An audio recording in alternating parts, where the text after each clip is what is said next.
అలీ గారు, పాత్రికేయ మిత్రులకి, మీడియా సోదరులకి, ఇక్కడికి వచ్చిన టాప్ డైరెక్టర్ అనిల్ రావుపూడి గారికి, అలాగే నిర్మాత హీరో శివాజీ గారికి, అలాగే మా డైరెక్టర్ సుధీర్ గారికి, అలాగే నా తోటి నటీనటులకి అందరికీ స్వాగతం, సుస్వాగతం, అందరికీ నమస్కారం. అలాగే బాస్ అనే సినిమాకి రైటర్గా పనిచేసి బిగ్ బాస్ని డైరెక్షన్ చేసిన అనిల్ రావుపూడి గారు ఈరోజు గెస్ట్గా రావటం చాలా ఆనందంగా ఉంది. అండ్ అలాగే కానీ ఒంగోలు జిల్లాలో ఏదో ఉందండి పవర్, అది చెప్తారు కదా, ఒంగోలు గిత్త ఫ్లాంతర్ కదరని శీతల్లా కరగజ్జం, మంగోలియన్స్ లాగా ఒంగోలియన్స్ శివాజీ చెప్తానండి. నిజంగానే ఆ ఒంగోలు గిత్తకి ఎంత క్రేజ్ ఉందో నిజంగా చెప్తాను. ఎందుకంటే అప్పట్లో టి కృష్ణ గారు, మాధవ రంగారావు గారు, మంచి మ్యూజిక్ డైరెక్టర్ వందే మాత్రం శ్రీనివాస్ గారు, అలాగే గోపీచంద్ గారు, బి గోపాల్ గారు, ఇప్పుడు అనిల్ రావుపూడి గారు, శివాజీ గారు, ఇంకా ఎంతమంది తయారవుతున్నారో అక్కడ. నాకు బాగా ఫుడ్ కానీ కలమ్మ తల్లి ఏ జిల్లా అని కాదు, ఏ ప్రాంతం అని కాదు, ఏ క్యాస్ట్ అని కాదు, కలమ్మ తల్లి అందరినీ స్వాగతిస్తుంది, ఆశీర్వదిస్తుంది. ఎవరి దగ్గర టాలెంట్ ఉంటుందో వాళ్ళే ఇండస్ట్రీలో ఎదుగుతారు. ఫర్ ఎగ్జాంపుల్ శివాజీ ఎక్కడి నుంచి వచ్చాడు అనేది తన లైఫ్ నేను చూశాను. ఈ రోజున తను పక్కన యాక్ట్ చేస్తూ అన్న ఒక చిన్న షార్ట్ ఏమని చెప్పరా, మా ఊళ్ళో చూపించుకుంటాను అని చెప్పేవాడు. అట్లాంటి శివాజీ నిర్మాతగా నేను యాక్ట్ చేయటం, నాకు చెక్ ఇవ్వటం నిజంగా నాకు చాలా ఆనందంగా ఉంది. శివాజీ ఎక్కడి నుంచి వచ్చావు అనేది మర్చిపోవు నువ్వు, నాకు తెలుసు. అప్పుడు ఎలా ఉన్నావు, ఇప్పుడు అలాగే ఉన్నావు, ఇలాగే ఉండు, ఆల్ ది బెస్ట్. సో ఎందుకంటే తనతో పాటు చాలామంది ట్రావెల్ అవుతుంటారు ఆఫీస్లో, ఎప్పుడు నిరంతరం ఫుడ్ పెడుతూనే ఉంటాడు.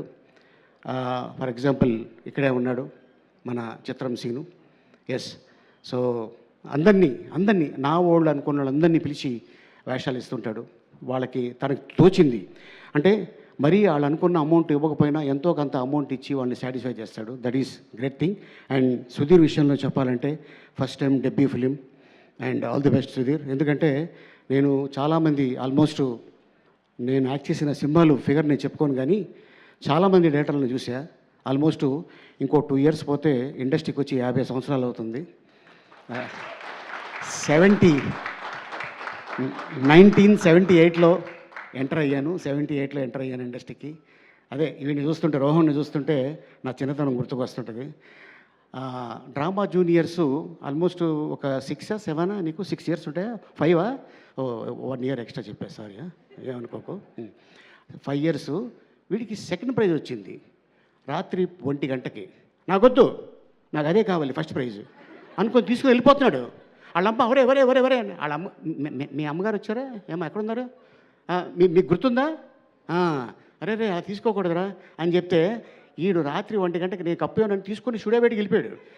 మళ్ళీ ఆయన లాక్కొచ్చి అది కాదని చెప్పి ఆడికి ఒక స్వీట్ బాక్స్ ఇచ్చి మళ్ళీ ఒక చాక్లెట్ బాక్స్ ఇచ్చి సెకండ్ ప్రైజ్ ఇచ్చారు. కానీ అప్పుడే అనుకున్నా ఆడు నిజంగా చాలా పెద్ద యాక్టర్ అవుతాడని ఎందుకో నాకు అనిపించింది. మరి ఈ రోజున 90s సినిమా, ఎస్, అందులోనే ఫాదరు చనిపోయాడు అనుకొని సంప్రదాయని సూతిని సుతపు అని వస్తుంటే భలే ఉంది అనుకున్నా. కట్ చేస్తే అదే టైటిల్ తోటి ఈ రోజున శివాజీ నిర్మాతగా ఈటీవీ విన్నోళ్ళు ఆశీర్వాదంతో ఆ సినిమా తీస్తాడని అనుకోలేదు. అండ్ లయ, సో స్వయంవరం, సో ఫస్ట్ తనతో మేము జర్నీ చేసాం. అండ్ ఈ రోజున మళ్ళీ తనకి చక్కగా పెళ్ళయి అమెరికా వెళ్ళి 2 పిల్లలు, మీ అమ్మాయి కూడా త్వరలోనే హీరోయిన్గా చూస్తాయేమో అనుకుంటున్నాం. అండ్ నువ్వే హీరోయిన్గా ఉన్నావు, మీ అమ్మాయి కూడా హీరోయిన్, అదేంటో. కానీ మీకు ఏం తింటారు, మీరు ఏమైనా తినేది ఏమైనా ఉందా అంటే నన్ను కూడా చాలామంది అడుగుతారు మీరు ఏం తింటారండి అని. నేను చెప్తాను నేనేం తింటాను.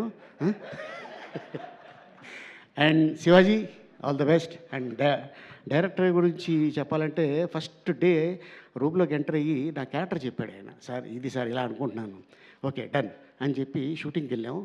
ఎంత క్లారిటీగా ఉన్నాడంటే నిజంగానే డెఫినెట్గా ఇది హిట్ అయ్యింది అంటే first I appreciate director, then I appreciate తన్ని నమ్ముకున్న శివాజీని. ఎందుకంటే శివాజీ అనుకుంటే 90s తర్వాత ఒక పెద్ద డైరెక్టర్ తోటి జర్నీ చేయొచ్చు, కాకపోతే ఒక కొత్త డైరెక్టర్ తోటి జర్నీ చేశాడంటే ఇతని దగ్గర విషయం ఉంది కాబట్టి జర్నీ చేశాడు. సో డెఫినెట్గా శివాజీ అండ్ సుధీర్ డెఫినెట్గా ఇది నేను చెప్తున్నాను కదా, హిట్ అయితే ఇండస్ట్రీ నిన్ను భుజాల మీద మోస్తుంది. All the best and thank you so much Shivaji, all the best. ఇది పెద్ద హిట్ అవ్వాలని భగవంతుని మనస్ఫూర్తిగా కోరుకుంటున్నాను. All the best. అండ్ అలాగే ఇది సక్సెస్ మీట్ రోజున ఒక అద్భుతమైన విషయం నేను చెప్తాను. ఈ పాయ సాంగ్ నేను సరదాగా పాడుతుంటే అన్న ఏంటన్నా ఈ పాయ ఏంటి అన్నాడు. లేదురా ఇది ఓల్డ్ సిటీలో ఒకతను ఉంటాడు షాబుద్దీన్ అని, అతను ఒక పాట పాడాడు, అది ఎందుకో సరదాగా పాడుతూ ఉంటాను నేనంటే ఇది హిందీలో ఫలానా జాజిబూష ఆయా హైదరాబాద్కు ఆయా పాయా ఖాయా గాయా అని ఇలా పాడుతుంటే అన్న అతను ఉన్నాడా అన్నాడు. అరే ఉన్నాడు రా బాబు అని చెప్పి ఇమ్మీడియట్గా అతన్ని పిలిచి హిందీ పాటని తెలుగులో తను దగ్గరుండి రాయించి తెలంగాణ యాసలో భాషలో అండ్ మ్యూజిక్ భోలే తను మ్యూజిక్ చేసి ఈ పాట చేసిన తర్వాత అన్న దీన్ని ఎవరిని పెడితే బాగుంటుంది అని తను సడన్గా ఫోన్ చేసి అన్న బండ్ల గణేష్ అయితే ఎలా ఉంటుంది అన్నాడు. అరే బాగానే ఉంటుందిరా అని కట్ చేస్తే షూటింగ్కి వెళ్ళాము రామోజీ ఫిల్మ్ సిటీలో. అప్పటిదాకా ఎండ ఉంది. సాంగ్ స్టార్ట్ అవ్వగానే భయంకరమైన వాన. ఎట్టంటి వాన అంటే అయిపోయాం మొత్తం యూనిట్ అంతా. లక్కీగా ఏంటంటే అది ఒక ధాబాలో కాబట్టి లోపల అన్న ఇక్కడ చేసుకుందాం అని షూటింగ్ ఎక్కడ ఆపల. 2 డేస్లో మీరు చెప్తే నంబర్ ఈ పాట అంతా 2 డేస్లో dance master and director and producer వాళ్ళ ముగ్గురు అనుకొని టక తీశారు. కానీ పాట రిలీజ్ అయిన తర్వాత ఇప్పుడు రీసెంట్గా జస్ట్ 2 డేస్ అవుతుంది నేను దుబాయ్ నుంచి వచ్చి, మా కజిన్ వాళ్ళ చిన్న పాప 2 years కూడా కాల, ఆ పాపకి ఈ పాయ పాట వేస్తేనే అండం తింటుందంట. అన్న ఏంటన్నా ఈ దీంట్లో మ్యాజిక్ ఏంటన్నా అన్నాడు. అరే మీ అమ్మాయి పాయ తింటలేదు కదా, భోజనంగా తింటుంది, అది ఏరా పాట ఏరా అన్న. ఎస్.